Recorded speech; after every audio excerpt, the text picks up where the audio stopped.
نبی کریم صلی اللہ علیہ وآلہ وسلم کی زندگی کے اہم واقعات۔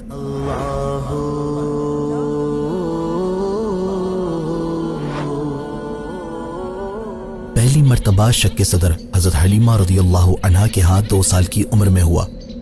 6 سال کی عمر میں آپ کی والدہ حضرت آمنہ رضی اللہ عنہا کی وفات ہوئی۔ 8 سال کی عمر میں آپ کے دادا حضرت عبد المطلب رضی اللہ عنہ کی وفات ہوئی۔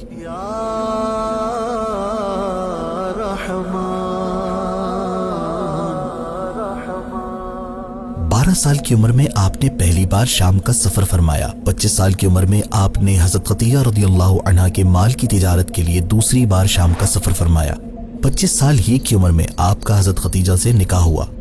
آپ رضی اللہ عنہا سے پہلے بیٹے حضرت قاسم پیدا ہوئے جو 17 ماہ کی عمر میں وفات پا گئے۔ تقریباً 30 سال کی عمر میں پہلی بیٹی حضرت زینب رضی اللہ عنہا کی پیدائش ہوئی۔ تقریباً 33 سال کی عمر میں حضرت رقیہ رضی اللہ عنہا کی پیدائش ہوئی۔ پھر حضرت ام کلثوم رضی اللہ عنہا کی پیدائش ہوئی۔ 35 سال کی عمر میں خانہ کعبہ میں حجر اسود نصب کرنے کا واقعہ پیش آیا۔ ایک روایت کے مطابق 35 سال ہی کی عمر میں خاتون جنت حضرت فاطمہ الزہرا رضی اللہ تعالی عنہا کی پیدائش ہوئی۔ اعلان نبوت سے پہلے حضرت عبداللہ کی ولادت ہوئی۔ آپ نے بچپن میں وفات پائی۔ 40 سال کی عمر میں آپ پر پہلی وحی نازل ہوئی۔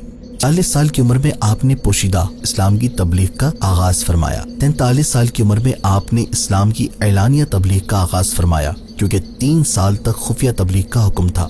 اعلان نبوت کے 5ویں سال تقریباً 45 سال کی عمر مبارک میں حبشہ کی طرف مسلمانوں کی پہلی ہجرت ہوئی۔ 49 سال کی عمر میں حضرت خدیجہ رضی اللہ عنہا کی وفات ہوئی۔ تقریباً 49 سال کی عمر میں حضرت سودا رضی اللہ عنہا سے آپ کا نکاح ہوا۔ پھر سیدہ عائشہ رضی اللہ عنہا سے نکاح ہوا۔ اسی سال دعوت اسلام کے لیے سفر طائف کا واقعہ ہوا۔ 50 سال کی عمر میں واقعہ معراج پیش آیا جو مشکلوں اور مصیبتوں پر آپ کے لیے تسلی کا سامان تھا۔ 50 سال کی عمر میں مسلمانوں نے مدینے کی جانب ہجرت کی۔ 52 سال کی عمر میں بیعت عقبہ اولا اور بیعت عقبہ ثانیہ ہوئی۔ اس سال قریش نے رسول اللہ صلی اللہ علیہ وسلم کو جانی نقصان پہنچانے کی کوشش کی۔ 53 سال کی عمر میں ہجرت مدینہ کے دوران غار ثور میں قیام، مدینے میں آپ کی آمد، مسجد نبوی کی تعمیر، مہاجرین و انصار کے درمیان عقد مواخات اور میثاق مدینہ ہوا۔ کم و بیش 54 سال کی عمر میں غزوہ بدر کا واقعہ پیش آیا۔ 55 سال کی عمر میں غزوہ احد ہوا۔ 57 سال کی عمر میں غزوہ خندق کا واقعہ پیش آیا۔ 58 سال کی عمر میں صلح حدیبیہ ہوئی۔